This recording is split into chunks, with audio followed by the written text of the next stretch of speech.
आज जो अपना टॉपिक है वो है सेक्शन 166A, जिसके बारे में हम बात करेंगे।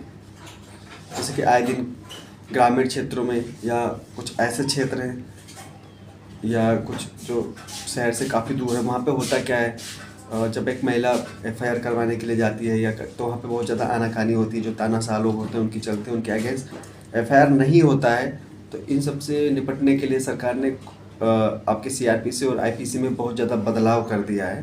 ठीक है, हम बात कर रहे हैं सेक्शन 166A, जिसमें बदलाव ये किया गया है, अगर कोई भी महिला, ठीक है, चाहे उसके साथ दुष्कर्म हुआ हो, एसिड फेंका गया हो, ठीक है, या मानव व्यापार से संबंधित हो और उसके साथ में ऐसा कुछ अपराध हुए हैं या कोई भी खास तौर पर ऐसे कॉन्जुगल ऑफेंस हुए हैं, अब वो FIR करवाने के लिए जाती है और पुलिस अगर FIR नहीं करती है तो अब प्रावधान कुछ नए कानून जोड़े गए हैं। ठीक है, उसमें ये हुआ है कि अगर वो FIR करवाने जाती है और FIR नहीं किया जाता है तो उस जो पुलिस वाला, जो भारत साधक पुलिस वाला होगा, अगर कोई पुलिस FIR नहीं करती है तो उसके अगेंस्ट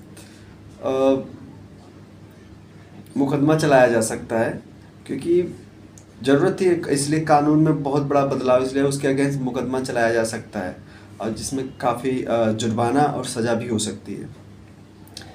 और दूसरी एक तो बात तो ये थी कि अगर पुलिस FIR नहीं करेगी, और इसके अलावा जीरो FIR का भी प्रावधान है। अब मैंने बहुत सारे ऐसे वीडियो बना चुका हूँ जिसमें जीरो FIR के बारे में बताया गया है।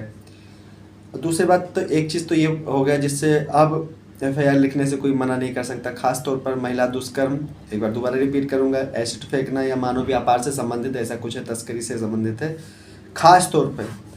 तो वैसे पुलिस केस कैसा भी हो, FIR लिखने से मना नहीं कर सकती है।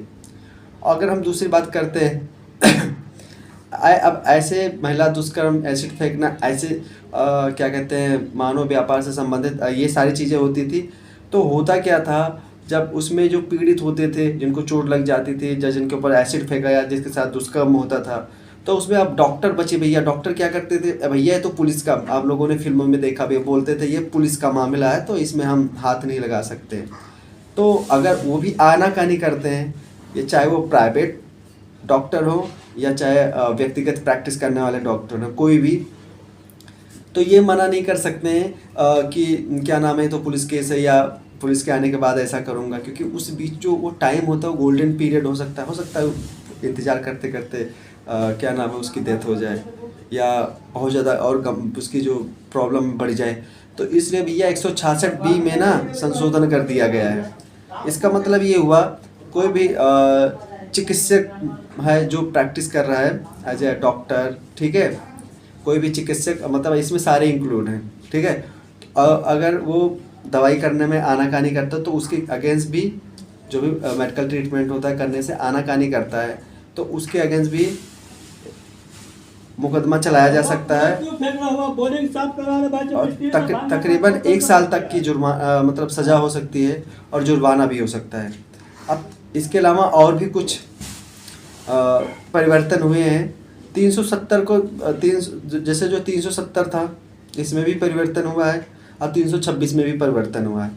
370 में 370A जोड़ दिया गया है, नए प्रावधान जोड़े गए हैं, और 326 में 326A और 326B जोड़ दिया गया है। यानी कि सुरक्षा को लेकर, खासतौर पर महिला सुरक्षा को लेकर बहुत ज़्यादा सतर्क हो गए हैं और इसमें बहुत ज़्यादा बदलाव कर दिए गए हैं। इसके अलावा ये चीज़ तो हो गया इसमें, ताकि इसमें से किसी को इतनी ज़्यादा तकलीफ ना हो, क्योंकि अब सब बंद गए हैं। तो इसमें आशा करते हैं कि इन सब चीज़ों में आने वाले समय में ऐसा जो कमियां देखने को मिलती थी, जो डॉक्टर आनाकानी करते थे, पुलिस आनाकानी करती थी, तो इन सब में जो जैसे क्यों करती थी, जैसे जो अब जैसे FIR लिखाने गए किसी क्या कहते हैं, रिच आदमी के पास गए, किसी ऐसे लोगों के अगेंस्ट FIR लिखवाने गए, कोई सक्सेसफुल आदमी के पास गए पैसा वैसे, तो वहाँ पे आनाकानी करते, खासतौर पर ग्रामीण क्षेत्रों में तो बहुत ज़्यादा है। तो ये चीज़ तो हो गया। इसके अलावा देखिए, आप लोगों को पहले वीडियो बना के बताया भी गया है कि अगर पुलिस इनके फिलहाल पहले नहीं करती थी, तो जब FIR नहीं दर्ज होता था तो कोर्ट से दर्ज करवाया जाता है FIR।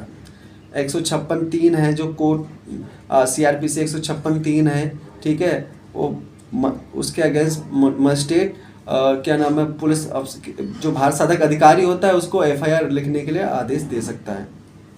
तो ये एक छोटी सी परिवर्तन थी आपके कानून में जो आप लोगों के समक्ष रखा हूँ। आशा करता हूँ आप लोगों को पसंद आया होगा। मैं फिर मिलूंगा एक नई वीडियो के साथ, तब तक के लिए जय हिंद।